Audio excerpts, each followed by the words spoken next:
Nesse segundo ponto da nossa lição, nós vamos estudar o testemunho do apóstolo Paulo, através das suas cartas, chamadas cartas paulinas. São cartas pastorais, cartas endereçadas às igrejas e cartas também de cunho pessoal. Na letra A, nós temos em sua defesa o apóstolo Paulo, por seu testemunho ousado e corajoso.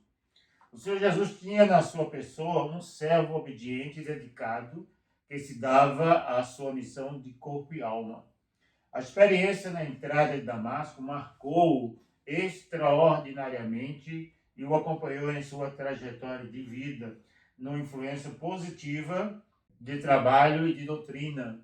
Ele testemunhou com sabedoria divina a judeus e gentios a sua fé em Cristo. Então percebam que a partir da experiência pessoal na estrada de Damasco, o apóstolo Paulo teve uma guinada, uma mudança de pensamento, de ideias, de argumentos, como ele defendia a salvação mediante a observância da lei, ou seja, os 10 mandamentos, ou alguns irão defender, quando Paulo fala da lei, também inclui todos os ensinamentos das Escrituras do Antigo Testamento.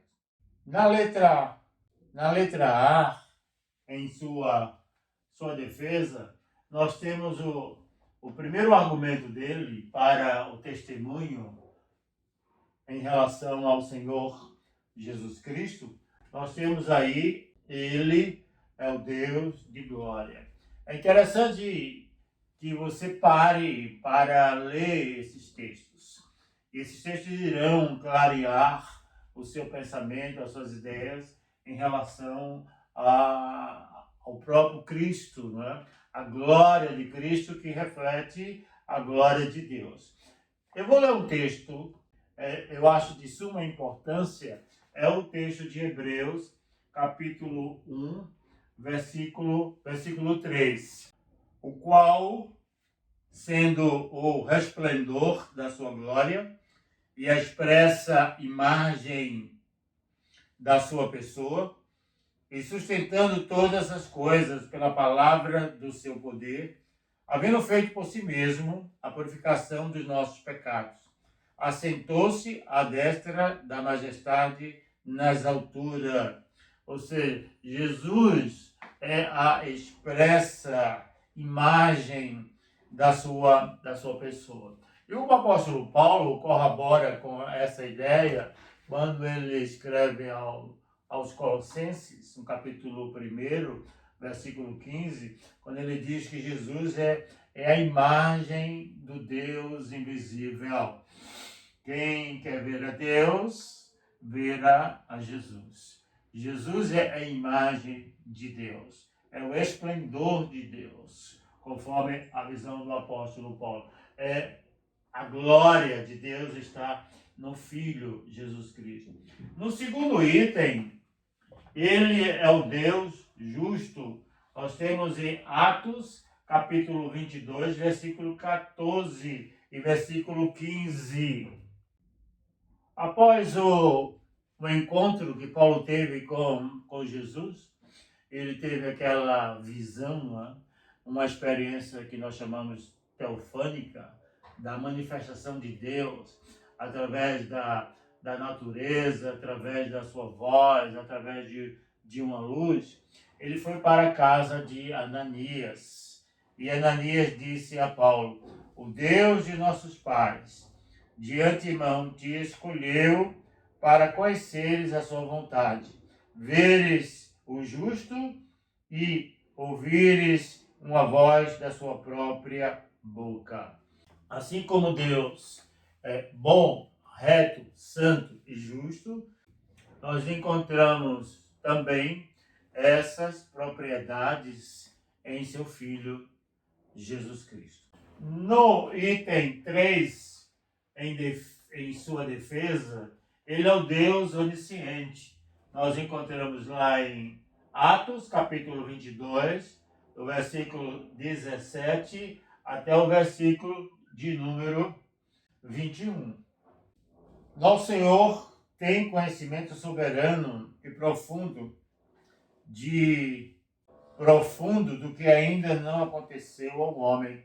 Em todos os aspectos da existência, ele tem o controle, porque sabe tudo. O Senhor disse a Paulo: apressa-te e sai logo de Jerusalém, porque não receberão o teu testemunho a meu respeito. Então, a onisciência. A onisciência é um dos atributos de Deus no Antigo Testamento que nós chamamos de Javé ou Yavé. Onipresente, onisciente e onipotente. São atributos de Deus. E Jesus também possui todos esses atributos, principalmente o de onisciência. Ele sabe de tudo o que vai acontecer. Ele tem a visão futura. Na letra B, em relação ao testemunho do apóstolo São Paulo, nós temos os seus ensinos. Colossenses, capítulo 1, do versículo 15 até o versículo 19. O versículo 15 eu já mencionei aqui anteriormente. Ele é a imagem do Deus invisível, o primogênito de toda a criação. Quando nós encontramos a palavra primogênito, que significa o primeiro, no Antigo Testamento, eu já mencionei em aulas anteriores, que primogênito significa porque nele habita toda a plenitude de Deus. É o único ser perfeito, é a imagem perfeita de Deus, é o Filho Jesus Cristo. Nós temos algumas características do Criador, né? Como pensamento, como sentimento, ideias, a forma de ver as coisas. Então, mas não somos a imagem perfeita de Deus, como o seu Filho unigênito. Ele é um único que tem a mesma essência divina. E esse texto, se você ler esse texto em relação ao primeiro capítulo do apóstolo São João, capítulo 1, nos primeiros versículos, vocês irão também perceber que o evangelista traz ali, no princípio era o verbo estava com Deus, e o verbo era Deus. Ele era partícipe da criação. Todas as coisas foram feitas para ele. Então ele estava presente ali na criação. Nele foram criadas todas as coisas. É como se fosse o início. Um é o início. Numa visão numérica, nós temos nós temos dois, 3, 4. Então, o 2, 3, 4, a infinidade, ao infinito, nós temos o início. Então, tudo partiu do número 1 de Jesus. Ele é antes de todas as coisas. Ele já existira. Isso foi uma forma que os judeus não tinham essa compreensão, né? Em João, capítulo 5 ali, quando ele diz que ele antes de Abraão, ele já existira antes de Abraão. E eles não entenderam o que Jesus queria dizer naquele momento. Como pode um homem com nós o conhecemos, sabemos da sua procedência, sua família, e diz que existira antes de Abraão?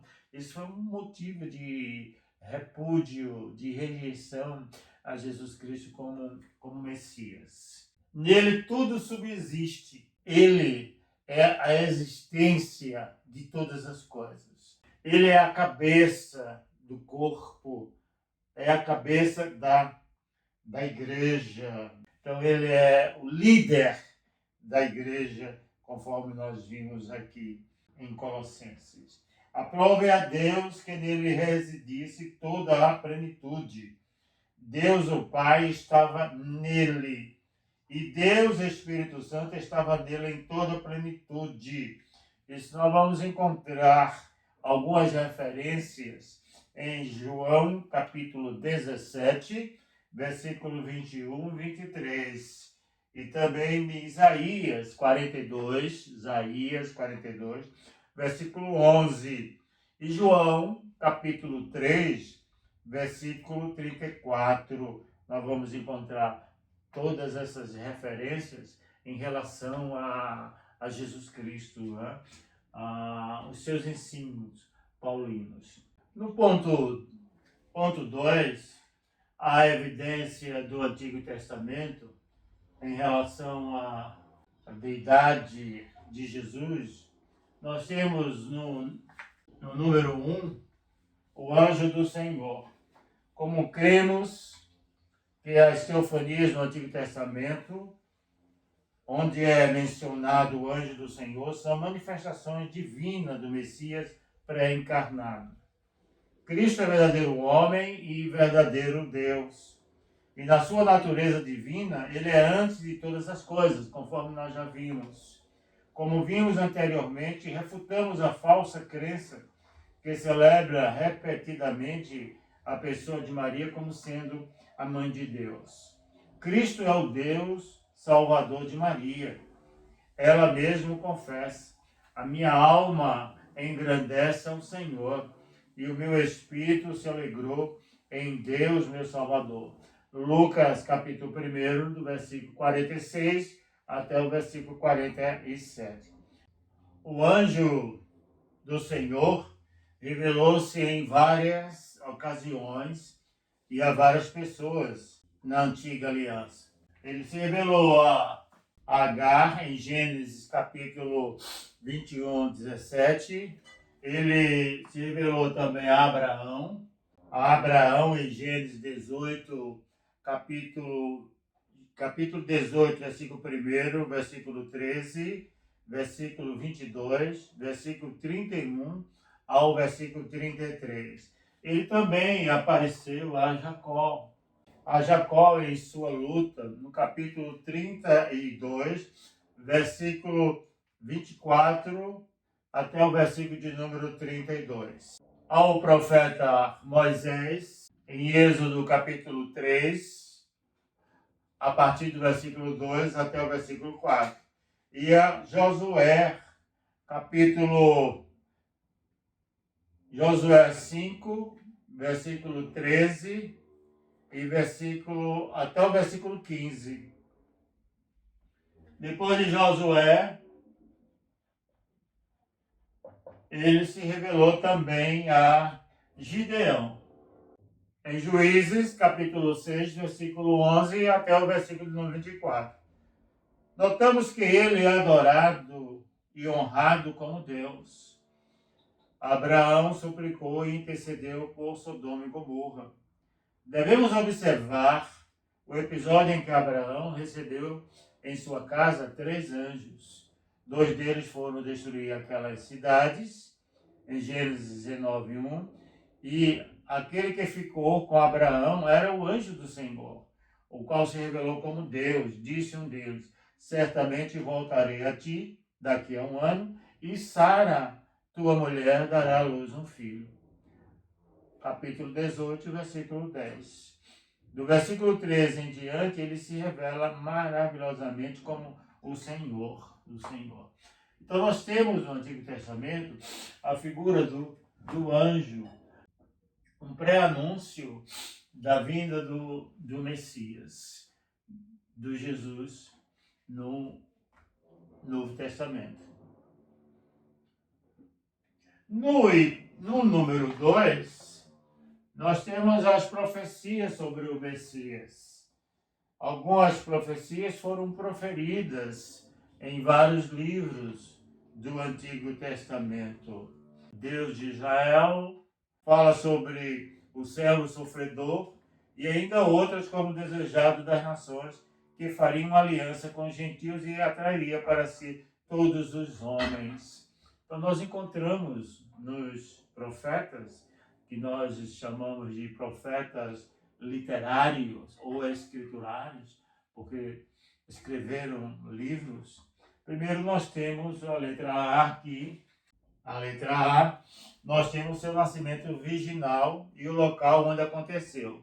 Nós temos em Miqueias, capítulo 5, versículo 2. E nós temos também em Isaías, capítulo 7, versículo 14. No livro de Mateus, capítulo 1, versículo 23, capítulo 12 e 6, nós temos também duas referências acerca do Messias, do nascimento de Jesus. Na letra B, nós temos o propósito do seu nascimento e sua natureza divina.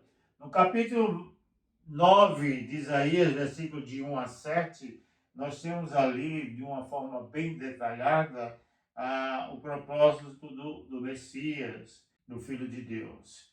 Isaías, capítulo 9, versículo de 1 a 7, quando ele diz: mas a terra que foi angustiada não será entenebrecida.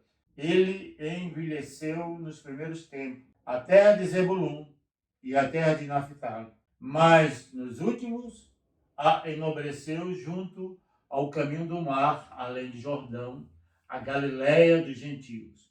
O povo que andava em trevas viu uma grande luz, e sobre os que habitavam na região da sombra da morte resplandeceu a luz.